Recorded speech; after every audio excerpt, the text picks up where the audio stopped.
안녕하십니까. 오늘은 혼민당. 네. 혼민당. 저도 학교 왔다 갔다 하면서 봤어요. 네. 네, 여기 버스 타고 왔다 갔다 했었으니까 고등학교 때. 혼민당 사장님하고 오늘 인터뷰를 진행 좀 하겠습니다. 우선 어렸을 적 여기서 권익동에서 태어나고 네. 여기에서 지금까지 사셨는데 예, 예. 제일 어렸을 때 기억부터 하면은 몇 살 때부터 생각날까요? 초등학교 1학년 때죠. 1학년 때 네. 동초등학교 나오셨고 동초등학교 몇 회입니까? 27회요. 27회. 이제 동초등학교 가까우니까 네. 갈 때는 어머님이 업어서 학교 교실까지 내려주면 공부하다가 올 때는 형님이 저보다 또 2살 많으니까 형님이 또 올 때는 학교 끝나면 내가 교실에 기다렸다가 형님이 또 업어서 집에까지 가고. 그러시네. 그렇죠. 알겠습니다. 뭐 권익동에서 계속 태어났고 네. 여기에서 자랐고 지금까지 계속 네.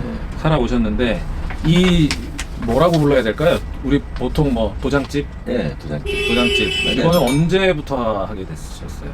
그러니까 아까 중학교 그 친구들이랑 같이 다니고 네. 중학교 버스도 힘들게 업어서 내려주고 또 중학교 또 3년 동안 3층에 올라갔다 내려왔다 네, 하고 네, 네. 되게 불편하더라고요. 그래서 그 당시에는 또 실업계, 인문계 이렇게 하면 실업계는 기술 뵙는 거, 인문계는 뭐 대학교를 다닌다든가 뭐 이렇게 좀 교육계통으로 네, 가야 된다 네, 그런 네. 식으로 했었는데 네. 또 이제 3년 고등학교를 가면 또 친구들이 또 힘들게 하고 또 내가 또 장애인인데 교육까지 해서 뭐 교사가 된다든가 이런 그런 것도 좀 힘들 것 같고 그래서 제가 고등학교를 안 가겠다. 기술을 배워야 되겠다. 그래서 동네 가게 도장집이 있어가지고 그 당시에? 네, 바로 동네 앞에 한 얼마 없이 도장집이 있었어요. 네네. 그러니까 동네 사람이니까 아니까 네. 나 이렇게 힘든데 도장 좀 기술 가르쳐 달라. 그러니까 좀 장애를 안 받아주려고 그러잖아요. 그러니까 우리가 돈도 주면서 왜냐면 딴 사람들은 심부름을 해야 되니까 그쵸, 왔다 갔다 하고 뭐. 그러니까 심부름도 못하고 자리만 차려야 할 것 같아서 돈 주겠다고 돈이라도 주고 교육비를 받으면서 저 이제 좀 가르쳐 달라고 해요. 네. 동네라도 아니까 그냥 네. 그럴 순 없고 가르쳤다고 뜻을 가르쳐 준다고.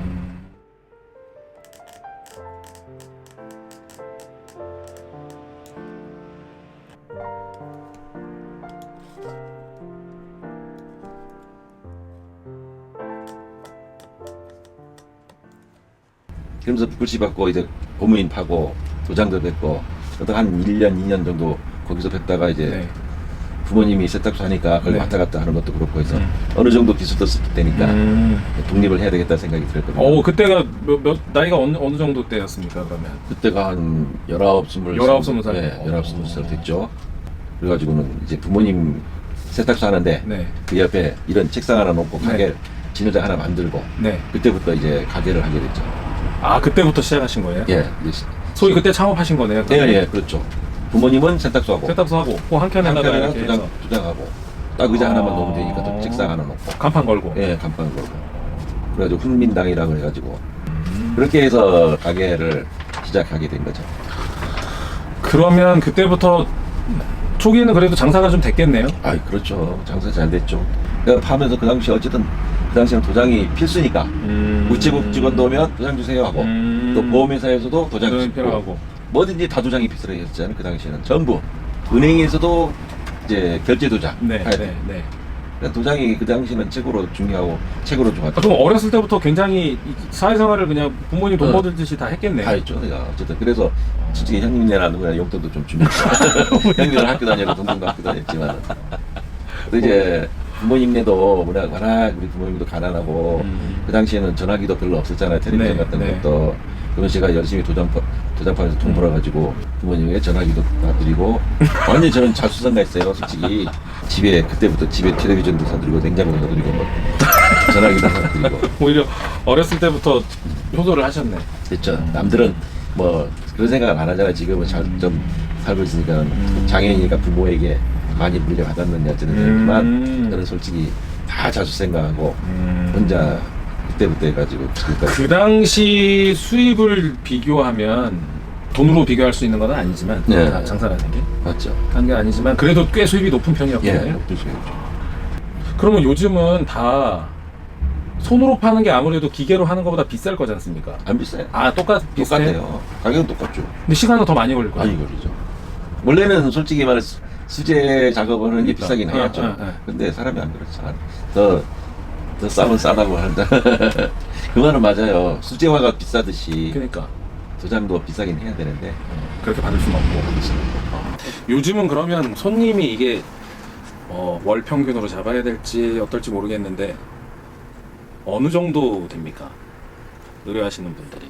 예전에는 솔직히 아까 처음에 할 때는 뭐 하루에 수십만 원도 벌었고 했었는데 요즘은 하루에 5만 원도 안 들어. 지금까지 도장 하나도 안 팠는데. 예전에는 솔직히 그 투표할 때도 도장 찍어야 투표할 때도 도장 찍고 그래서 다 했었잖아요. 이제 다 서명하고. 사서명하고 도장 찍을 일이 막 없으니까. 그러면 앞으로 점점 도장은 없어지겠네요. 그렇겠죠. 아니면 뭐 기념으로 뭔가 이렇게 네, 그런 요즘에는 좀 뭐 이쁜 도장들 이렇게 해가지고 막 선물하기도 하고 하는데 그냥 선물로 하는 거지. 선물로.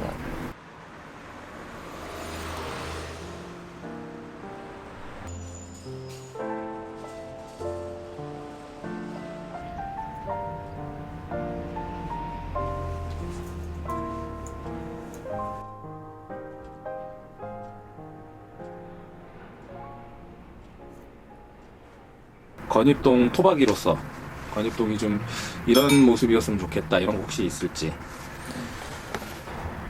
저녁만 되면 저녁만이 아니라 어디 갔다 오면 세울 데가 없어가지고요. 어때는 종교 후분 가서 세워놓고 또 필적 끌고 어렵게 올게 여기까지도 오고. 동교원까지도 가고. 그래서 장애인 주차가 참 너무 힘들어요. 다른 데 보니까 넓은데 이런 되도록에도 장애인 주차장 있던데 좀 넓은 쪽에는 보면 이게 좀 힘들더라고요. 근데 이제 괜찮습니다. 장애인 측면에서는 차량이나 이런 게 필수니까. 그렇죠, 맞아요. 필수니까 지금도 어쨌든 뭐 자체적으로 주차장을 확보할 수는 없고 어딘가에 세워야 되는데 뭐 비장애인들이야 뭐 세워서 뭐 걸어가기도 하고 하면 되는데 특별히 그런 부분 이 동네 주변에도 장애인분들이 또 있을 거지 않습니까? 저 안에도 몇 분 있죠, 몇 분 있죠. 네, 그분들도 뭐 다 마찬가지나. 네, 맞아요. 알겠습니다. 사장님 되게 좀 뭐랄까요 긍정적으로 보시는 것 같아가지고 알겠습니다. 그러면 앞으로 계속 여기서 훈민당 계속 이제 하실 거고. 그렇죠, 해야죠. 그러면은 마지막으로 네. 그 도장 가격 인감 도장 얼마부터 얼마까지 있습니까? 뭐 3만 원서부터 3만 원서부터 8만 원, 뭐 10만 원 8만 원, 여러 10만 가지죠. 원까지.